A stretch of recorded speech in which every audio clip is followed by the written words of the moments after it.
नमस्कार। क्या 2026 में अपर प्राइमरी टीचर बनने का सपना आंखों में है? मैं हूं राज और आज हम यूपी टेट पेपर 2 को पूरी तरह से डिकोड करने वाले हैं, बिल्कुल स्टेप बाय स्टेप। देखिए, ये सिर्फ सिलेबस की जानकारी नहीं होने वाली, ये आपका 110 से ज्यादा स्कोर करने का एक पक्का वाला रोड मैप है। तो चलिए इस सफर को साथ में शुरू करते हैं। राज सर, सच कहूं तो मुझे यूपी टेट पेपर 2 से बहुत डर लगता है। सिलेबस इतना बड़ा है, समझ ही नहीं आता कि कहां से शुरू करूं, क्या पढ़ूं, क्या छोड़ूं। अगर आपके मन में भी ये सवाल है, ये कंफ्यूजन है, तो चिंता की कोई बात नहीं। आज का ये विश्लेषण आपकी हर दुविधा का समाधान है। यकीन मानिए, आज के बाद 110 प्लस स्कोर की तरफ आपका पहला कदम बढ़ जाएगा। सबसे जरूरी है खेल के नियमों को समझना, मतलब एग्जाम पैटर्न को अच्छी तरह से डिकोड करना, क्योंकि जब तक पैटर्न नहीं समझेंगे तब तक सही स्ट्रैटेजी बन ही नहीं सकती। तो सबसे पहली बात ये जान लीजिए कि एग्जाम ऑफलाइन होगा, यानी पेन पेपर मोड में। अच्छी बात यह है कि पेपर हिंदी और इंग्लिश दोनों भाषाओं में आएगा। टोटल 150 मार्क्स का पेपर है और पास होने के लिए जनरल कैटेगरी वालों को चाहिए 90 नंबर और ओबीसी, एससी, एसटी यानी other backward classes, scheduled castes और शेड्यूल्ड ट्राइब्स को लाने होंगे 82 मार्क्स। ये टारगेट दिमाग में सेट कर लीजिए। तो कुल मिला के आपको 150 मल्टीपल चॉइस क्वेश्चंस का सामना करना है, हर सवाल 1 नंबर का, सिंपल। और इन 150 सवालों को हल करने के लिए टाइम कितना मिलेगा? सिर्फ 150 मिनट। मतलब साफ है, हर सवाल के लिए बस 1 मिनट। और यहीं पर टाइम मैनेजमेंट का असली खेल शुरू हो जाता है। सर 1 मिनट, क्या इसमें नेगेटिव मार्किंग भी होती है? इसमें 0 नेगेटिव मार्किंग है। 0 इसका सीधा सा मतलब है कि एक भी सवाल छोड़कर नहीं आना है, हर सवाल अटेम्प्ट करना है, क्योंकि यह आपका स्कोर बढ़ाने का एक सुनहरा मौका है।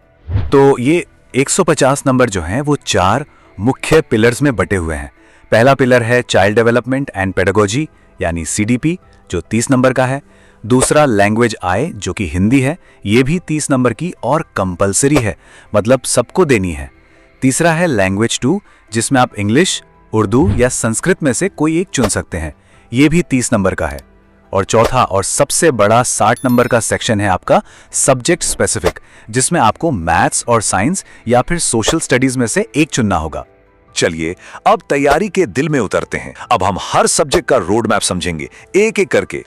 सीडीपी यानी बाल विकास। पेपर 2 में सारा फोकस रहता है किशोरावस्था के मनोविज्ञान पर, मतलब 11 से 14 साल के बच्चों पर। पियाजे, वाइगोट्स्की, कोलबर्ग, इनकी लर्निंग थ्योरी से तो सीधे सीधे सवाल आते हैं। और हाँ, नेशनल करिकुलम फ्रेमवर्क 2005 यानी एनसीएफ और नेशनल एजुकेशन पॉलिसी 2020 एनईपी, इनके प्रिंसिपल्स तो बहुत ही ज्यादा महत्वपूर्ण हैं।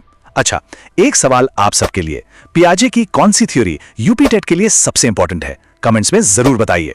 सर, सीडीपी की तैयारी के लिए कोई खास टिप देंगे? बिल्कुल, सबसे जरूरी टिप स्क्रीन पर है। कॉन्सेप्ट्स को क्लियर करें, रटे नहीं। ये बात गांठ बांध लीजिए कि पेपर 2 का सीडीपी पेपर 1 से कहीं ज्यादा कॉन्सेप्चुअल होता है। यहां रट्टा मारने से काम नहीं चलेगा, आपको कॉन्सेप्ट्स की गहराई में जाना होगा, उन्हें असल में समझना होगा। अब बात करते हैं लैंग्वेजेस की। लैंग्वेज 1 यानी हिंदी, ये तो सबके लिए कंपलसरी है। इसमें आपको अपठित गद्यांश, व्याकरण जैसे संधि, समास, अलंकार और हाँ, हिंदी शिक्षण शास्त्र यानी पेडागोजी पर फोकस करना है। लैंग्वेज 2 में आपके पास इंग्लिश, उर्दू या संस्कृत का विकल्प है और इन सब में भी पैटर्न वही है, ग्रामर और पेडागोजी का मिक्स। अगर कोई साइंस स्ट्रीम से है तो उसको 60 नंबर के लिए मैथ्स और साइंस के सवालों को हल करना होगा। इसका लेवल ज्यादा नहीं, एनसीईआरटी की क्लास 6 से 8 तक का होता है। मैथ्स में आपको एरिथमेटिक, अलजेब्रा, ज्योमेट्री और साइंस में फिजिक्स, केमिस्ट्री, बायोलॉजी के कोर कॉन्सेप्ट्स पूछे जाते हैं। और वहीं अगर कोई आर्ट्स या कॉमर्स स्ट्रीम से है तो आपका 60 नंबर का सेक्शन होगा सोशल स्टडीज का। देखिए, इसका सिलेबस काफी बड़ा है, जिसमें भारतीय इतिहास, संविधान, भारत और खासकर यूपी का भूगोल और अर्थशास्त्र शामिल है। इससे साफ है कि इसके लिए एक बहुत ही ऑर्गेनाइज्ड तैयारी की जरूरत पड़ेगी। सर, मैं अपने लिए सही स्ट्रीम कैसे चुनूं? ये एक बहुत ही महत्वपूर्ण सवाल है। इसका जवाब बहुत सिंपल है। अगर आपने बीएससी या बीटेक किया है तो बिना सोचे मैथ्स एंड साइंस बेस्ट है, और अगर बीए या बीकॉम किया है तो सोशल स्टडीज चुनिए। बस एक बात ध्यान रखनी है, मैथ्स साइंस में प्रैक्टिस और स्पीड चाहिए, जबकि सोशल स्टडीज में मेमोरी और बार बार रिवीजन पर ज्यादा जोर देना पड़ता है। तो हमने क्या पढ़ना है ये तो समझ लिया। अब बात करते हैं कि कैसे पढ़ना है। चलिए अब देखते हैं कि इस सिलेबस के किले को फतह करने के लिए हमारे हथियार यानी किताबें और हमारा स्ट्रेटेजिक प्लान क्या होना चाहिए। ये है आपका अल्टीमेट आर्सेनल। तैयारी की नींव है एनसीईआरटी की किताबें क्लास 6 से 8 तक की। इनको छोड़ने की गलती तो बिल्कुल भी मत करना। सीडीपी के लिए अरिहंत पब्लिकेशंस अच्छी हैं, मैथ्स के लिए आर.एस. अग्रवाल और लैंग्वेजेस के लिए लूसेंट जैसी किताबें बहुत मदद करेंगी। और हाँ, प्रैक्टिस के लिए यूथ कंपटीशन टाइम्स यानी वाईसीटी की किताबें जरूर ले लें।